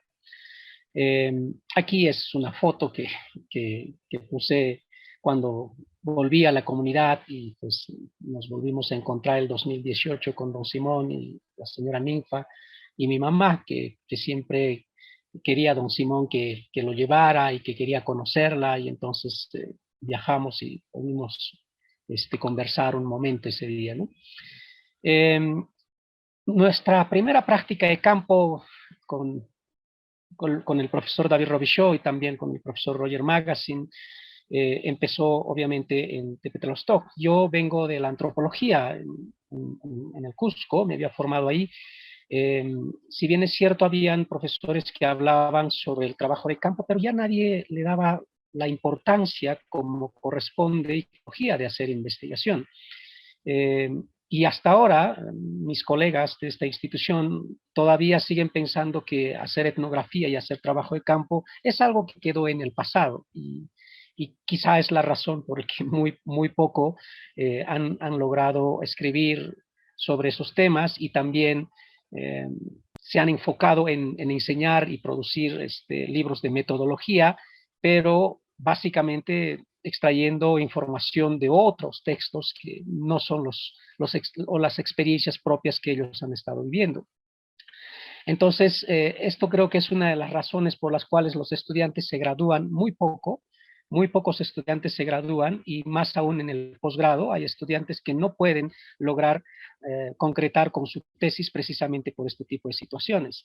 Y creo que ahí contribuyó mucho lo que he aprendido en la Ibero, y pues desde el primer día del trabajo de campo que hicimos, empezamos con cosas elementales, bastante sencillas, como el de preguntar por las hojas de una planta, como muy bien ya lo han estado exponiendo, y atreverse a conversar con las personas, porque también en algún momento uno siente el temor de que nos vayan a acusar de algo, y de hecho ha pasado muchas veces, ¿no? En el que podemos encontrarnos en una situación de este tipo.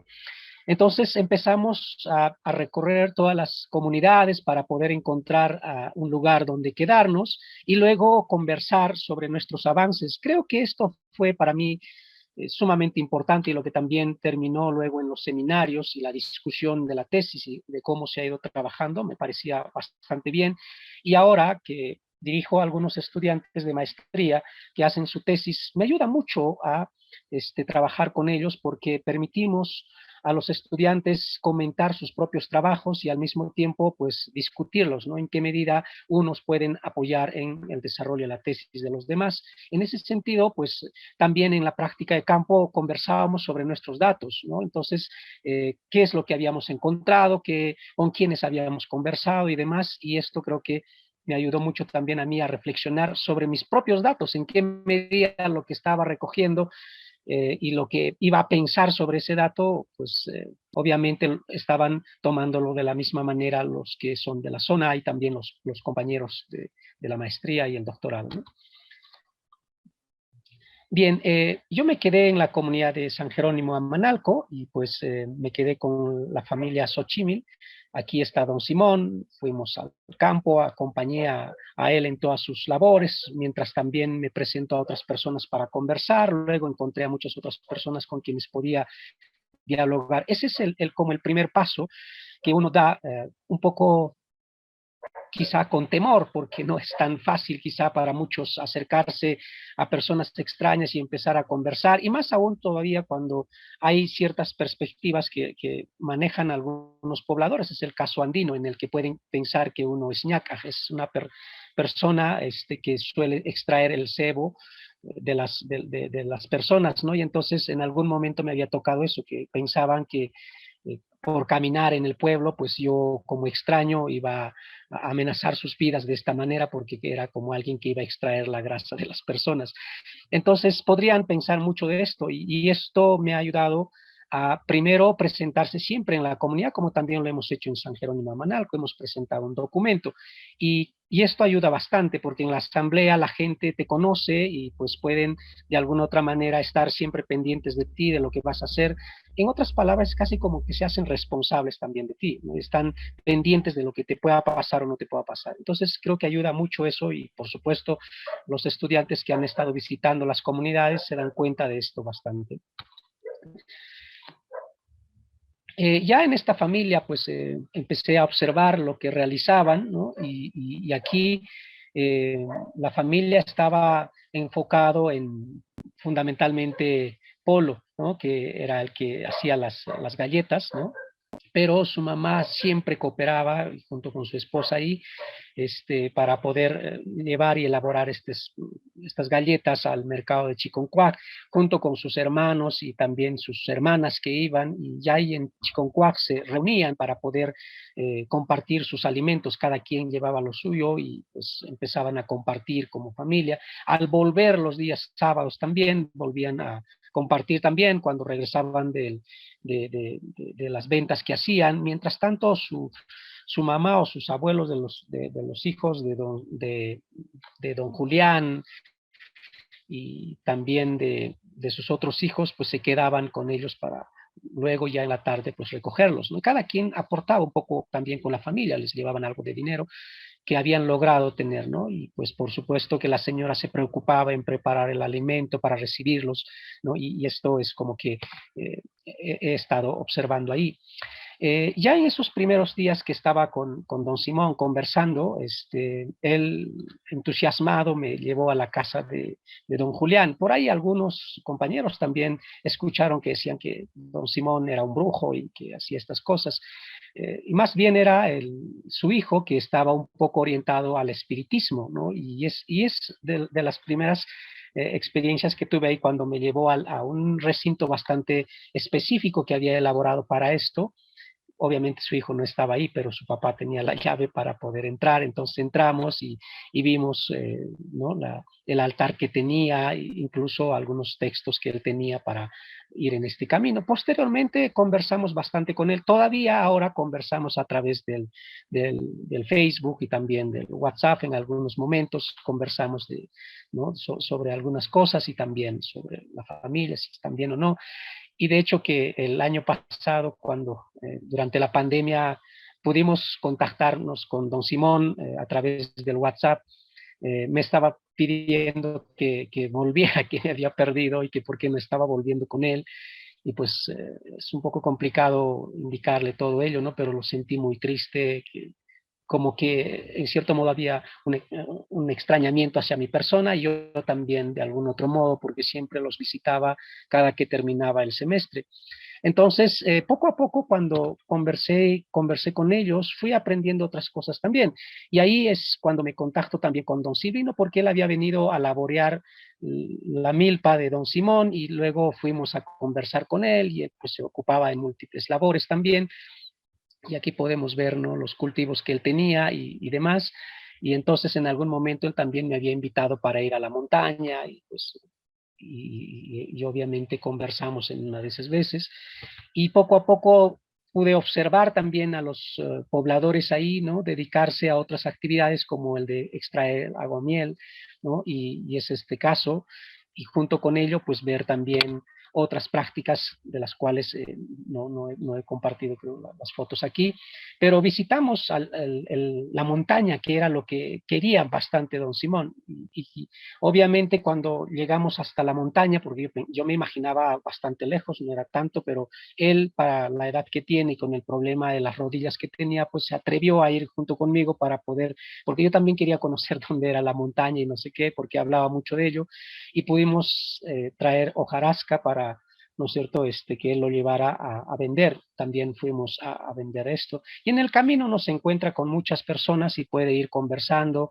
¿no? Y obviamente él también se ponía a dialogar cada cierto tiempo con las personas que se encontraban y pues nos dimos toda una vuelta por el campo. Estaba bastante feliz de que hubiera alguien que estuviera escuchándolo y también le estuviera acompañando en esto, ¿no? Y creo que he aprendido esto que cuando vamos a las comunidades siempre hay personas de edad que esperan que alguien los escuchara y creo que cuando vamos y estamos escuchando a las personas podemos aprender bastante. El problema es también cómo convertimos esa información luego, si los tomamos en serio o no y si entendemos realmente lo que nos están hablando o no. Y a veces los terminamos transformando en categorías propiamente nuestras y terminamos como inventando también sus prácticas. Y creo que el hacer trabajo de campo, el estar ahí, el conversar y el tomar en cuenta y en serio lo que van diciendo nos permite reflexionar mucho sobre lo que hacen, ¿no? Y qué sentido tiene lo que están haciendo. Y poco a poco, pues, fui viendo más, porque ya no solo era la práctica de campo, durante ese mes que me quedé con ellos, volví en otros momentos, me interesó mucho, sobre todo las fiestas, es como que los temas nos están llamando siempre, a mí me agrada mucho el tema de las fiestas, uno puede ver muchas cosas ahí, ¿no? Desde temas políticos, económicos, religiosos y demás, y incluso algunos me decían, ¿no? Que lo político no tiene nada que ver con las fiestas religiosas, etcétera, pero uno se encuentra con muchos temas ahí y me ha ayudado a mí a ver bastante estos temas de la ritualidad y también las peregrinaciones en el contexto ya andino posteriormente. Y aquí he podido ver la cantidad de personas que visitan, por supuesto, para el bautizo, ¿no? Y la manera como lo hacen. Me llamó mucho la atención esto de las coronas que utilizaron y intercambiaron las coronas y demás, ¿no? Y pues obviamente, como pueden ver en las imágenes, estuvimos ahí con la familia, ¿no? Y estaban como muy alegres también con que les estuviera ayudando ahí, ¿no? En algún momento me decían como el hermano menor, ¿no? Y don Simón, de hecho, que me presentaba con otras personas diciendo que era su hijo menor. Y algunos, bueno, le decían, pero no se parece a ti. Y entonces, pude tener una buena relación con la familia, pudimos llevarnos bastante bien y creo que con sus hijos también, y conversamos, sobre todo con Julián, ¿no? Con el que hemos seguido conversando también hasta ahora. Y podemos ver ahí la participación de las señoras en la elaboración de la comida. También el caso de Polo, ¿no? Trabajando aquí con las carnitas y etcétera, ¿no? Y el de atender luego a las personas que están visitando, los regalos que hay que llevar, las rosas. Y en comparación con lo que yo había vivido en las comunidades aquí en los Andes, hay ciertas cosas que se parecen bastante y hay cosas que valdría la pena en cierto modo compararlos, quizá en algún momento, no sé si me atreva todavía a volver a México para ver alguna cuestión para poder comparar en términos como de celebraciones y rituales. Luego ellos mismos me estaban invitando que habían otras fiestas también en la que estaba participando, por ejemplo, la nieta de don Simón. Cuando regresamos el 2018, ella había cumplido justo un día antes, habían celebrado la fiesta de los 15 años, ¿no? Y nosotros nos habíamos perdido de la fiesta cuando volvimos a visitarlos, ¿no? También pude luego ver lo de la fiesta de San Jerónimo. Antes había solo preguntado sobre este tema y poco a poco, pues conforme he ido visitando nuevamente, he podido conversar con otras personas ya de manera un poco más libre y que creo que ayuda mucho, porque a veces veo que muchos están enfocados en agarrar un cuestionario para seguir en esa dirección de una pregunta tras otra y como siempre he escuchado a algunos colegas decir como que hay que traerle al informante a lo que nosotros queremos, ¿no? Y creo que es algo que no está bien en mi perspectiva y es algo que también he aprendido ahí en la práctica de campo, que es mejor aprender de lo que están diciendo las personas y escuchar lo que explican y esto ayuda bastante a pensar sobre estos temas, definitivamente. Poco a poco uno va obteniendo más quizá interés por los temas que ocurren ahí en la fiesta, ¿no? Las diversas danzas que se dan en este lugar, ¿no? Y pues obviamente que es algo que me ha llamado la atención igual a mí, pero pues obviamente tenía yo que volver a Perú para hacer mi investigación, era como algo que tenía que cumplir como así me exigía la beca, no podía hacer una investigación en México, sino en mi propia realidad, de manera que tuve que volver a Perú para hacer mi investigación. La familia Xochimil, por supuesto que también estaba yendo siempre a la fiesta y ahí nos podemos encontrar, ¿no? Me atreví a subir al templo arriba donde estaba el piano, ¿no? Y con la persona que tocaba también conversamos ahí, ¿no? Y en algún momento también a tocar las campanas junto con ellos. Creo que la confianza que empecé a tener con las personas, pues me agradó mucho también porque al principio uno tiene un poco de temor, como les decía, pero poco a poco va logrando tener más confianza con más personas y demás, ¿no? Y sobre todo la amabilidad que uno recibe, ¿no? Cuando visita en las fiestas o en cualquier momento importante. Ya luego también he ido viendo sobre los días de muertos también, ¿no? Y aquí también podemos ver en la imagen lo que había hecho la señora Ninfa, ¿no? A ella le había llevado unos regalos porque había regresado de Perú y le llevé una manta, a su esposo también algunas cosas que ellos querían. Y lo primero que hicieron fue llevarlo al altar, ¿no? Dijeron, vamos a llevar a las almitas y después vamos a utilizarlos, ¿no? Entonces era como que en otros altares igual había visto también cosas parecidas. En el caso ya más andino, también de alguna otra manera en las casas todavía hay personas que ahora realizan estas ofrendas haciendo pan, ¿no? Igual que también aquí. y pues podemos todavía comparar algunos elementos ahí, ¿no? Pero creo que la tradición es mucho más fuerte en cierto modo también en el caso de México. Eh, Junto con la señora, pues que estaba haciendo estos caminos para que pudieran llegar las almas a la casa, visitamos luego a los parientes, ¿no? Que habían tenido un muerto reciente, y entonces hay algo que me dijo cuando le pregunté por qué estamos visitando o para qué le visitamos, porque si tenemos un altar en la casa, ¿para qué era necesario? Y de repente la señora decía, si nosotros no vamos por ellos, pues entonces, ¿quién por nosotros? ¿No? Es importante ahí entender cómo se van entretejiendo estas relaciones, ¿no? Y es algo como que en los Andes se conoce como el hacerse querer, ¿no? Una chiquita yachana. Uno se hace querer en la medida que participa y está constantemente visitando a otros parientes, a otras personas, que si no visitas, pues nadie te va a visitar también. Entonces, llevamos algunos regalos, yo por mi parte y ella por su parte, pero pues a la misma familia. Llevamos un poco de pan, de frijoles, y a cambio también recibimos también algunos regalos que nos dieron, ¿no? Y comida, tamales y demás, y regresamos con ello.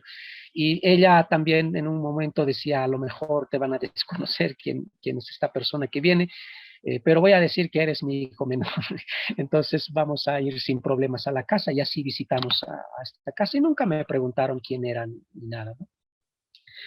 También en esas fechas había visitado igual a la señora Jerónima y don Raimundo, y que también igual habían hecho su altar y su ofrenda con todos los elementos que normalmente ponen, y el pan de muertos, ¿no? Que es algo bastante, ¿no? que se da en este lugar, y pues algo parecido hacemos nosotros, pero es lo que se llama el pan guagua, y justo para estas fechas, pan guagua, pan caballo. Eh, Hacemos también algunos otros modelos de pan, y cada región también de acuerdo a sus usos, ¿no? Y obviamente es algo como que en estos días de muertos puede uno hacer una comparación entre las ofrendas que se hacen para los muertos entre los Andes y Mesoamérica. Y ahí vemos también igual este altar por el Día de los Muertos, ¿no? Y esto es lo que quería compartir sobre mi estancia en San Jerónimo Amanalco, y la palabra que siempre se me quedó era Tlasucamati, como muchas gracias, y si todavía tengo tiempo podría compartir lo que luego he estado realizando en el contexto andino, y solo algo que tiene que ver con los juegos. Es mucho que podría decir sobre la peregrinación, pero no sé si todavía tengo tiempo. Sí, le quedan 12 minutos. Bien, gracias. Entonces voy a presentar otra diapositiva, por favor, si me permiten. Sí, voy a ir un poco rápido para poder compartir algo de esto. Sí, luego de haber hecho mi primera práctica de campo en San Jerónimo Amanalco, como indicado, tenía que volver a Perú para realizar mi investigación, y me he enfocado en investigar sobre la peregrinación a Coyoliti. Es una peregrinación que se da a 4.600 metros sobre el nivel del mar. Y pues empecé a trabajar el tema ya con todos estos aprendizajes que había logrado en mi práctica de campo. Entonces, el hacer notas de campo, diarios de campo, el de llevar adelante los diálogos, la filmación, la fotografía, en algunos casos grabaciones, acompañar a las danzas, y pues actualmente soy danzante en una de estas comparsas, ¿no? De una de las naciones peregrinas, y de los cuales no dejo de aprender constantemente. Y es otra cosa estar ahí como danzante, y otra cosa estar como observador o mirón, o como muchos antropólogos hacen, a quienes podemos llamar como estos antropólogos paracaidistas, ¿no? Van un día o 2 días y luego creen que ya conocen toda la realidad, y pues yo siento que cuando más tiempo uno está, aprende mucho más y puede tener una investigación mucho más formidable. Y esto es lo que he ido haciendo hasta ahora con la peregrinación a Coyoliti. En este espacio de peregrinación, ¿no? Obviamente ocurren múltiples hechos, ¿no? Por ejemplo, las procesiones, las danzas, ¿no? Y lo que ahora voy a comentarles o compartirles es básicamente solo sobre los juegos. es parte de la tesis doctoral también, que se va a publicar en un libro que está coordinando Emiliano Sola, y que pues por eso quería compartir también un poco sobre esto, ¿no? Aquí podemos ver el lugar de peregrinación. Obviamente este año, los 2 años anteriores de la pandemia, no se ha hecho la peregrinación. El año pasado solo un pequeño grupo logró hacer la peregrinación en otra fecha que no correspondía. Y este año vamos a hacer la peregrinación. Ya hicimos el Yuyari Chicuy, que es como la primera reunión para convocar a los danzantes y para anunciarles que va a continuar la peregrinación. Solo que el programa es distinto porque cada grupo, cada nación, como se llama aquí, va a peregrinar en otras fechas y no lo vamos a hacer todos en conjunto. Esto, en cierto modo, va a generar ciertos conflictos y cambios también, por supuesto, y sobre todo estos cambios que se dan desde la perspectiva de la Iglesia, como había compartido en otro evento que organizó la misma universidad también, en el que pues obviamente la Iglesia pretende tratar de llevar a su favor ciertas prácticas y dejar de lado otras prácticas que también se dan en la peregrinación. Entonces, este año, pues la fecha principal será en junio, a mediados de junio aproximadamente, y nosotros peregrinamos este fin de mes, solamente por 2 días. Normalmente lo hacíamos por una semana, pero esta vez lo vamos a hacer solo por 2 días, ir y volver únicamente. Entonces, podemos ver los puestos de venta en este lugar, y esto es algo que se ha ido como discutiendo mucho con la Iglesia, como que la Iglesia también quiere tener sus propios ingresos, y claro que algunos de ellos contribuyen, pero en algún momento, pues, hay personas que han estado reclamando por las contribuciones que dan, y de repente ese dinero no es algo que se pueda rendir cuentas, y entonces reclaman también los peregrinos. En consecuencia, pues, el sacerdote capellán ha indicado de que es mejor, pues en todo caso, que no hayan vendedores, que hay que sacar a los vendedores, y obviamente esto como parte de los cambios que quieren impulsar en el lugar, ¿no? Podemos ver ahí a los peregrinos, estas fotos son de años anteriores, ¿no? Que los vendedores van a estar ofreciendo los cuadros y demás, y por supuesto que los peregrinos van a ir comprando en estos lugares, ¿no? Y aquí las miniaturas que venden, y cada año ha ido cambiando, y casi muchas veces empiezan a atraer ya más cosas en miniatura, porque normalmente antes la gente jugaba con piedras en el lugar, ¿no?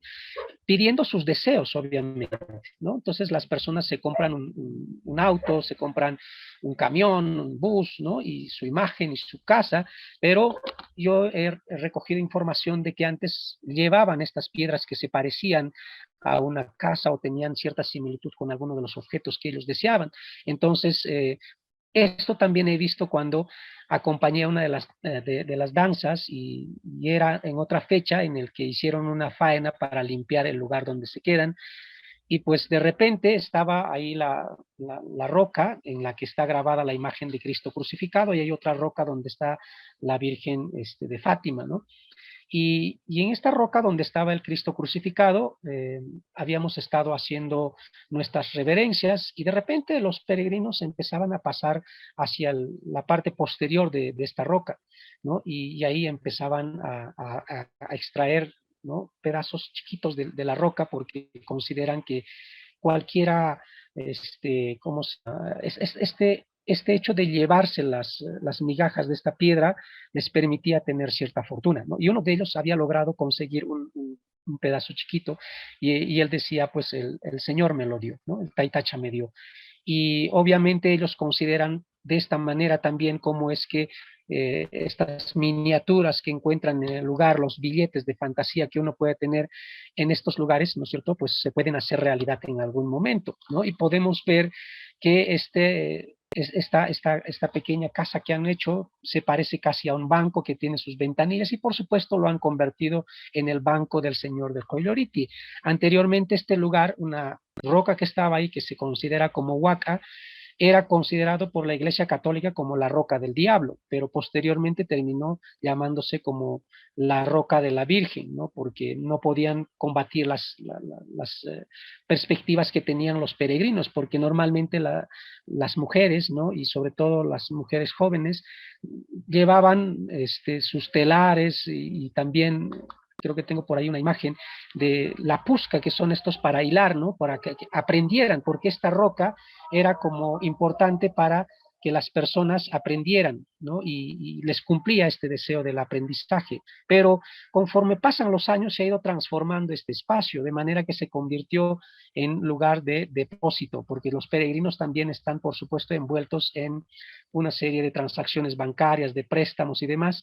Entonces, este año, pues supongo que va a ser sumamente interesante también porque estoy plenamente seguro de todo lo que ha pasado en la pandemia. Muchas personas han tenido bastantes dificultades. Creo que están con muchas ansias de estar peregrinando al lugar porque creo que es algo que han esperado mucho. Y pues podremos ver y quizá en otro momento exponer lo que va a ocurrir este año. Entonces, podemos ver ahí por la parte interior cómo se reciben los billetes y ahí está la roca en la que está la imagen de la Virgen de Fátima. Entonces, por un lado, la iglesia tiene una interpretación. Por otro lado, los peregrinos interpretan, a pesar de que la iglesia católica estuviera dando su propia perspectiva y estuviera obligando, en cierto modo, a partir de la hermandad, ¿no? Y los celadores, a que creyeran en lo que la iglesia tiene como importante la peregrinación.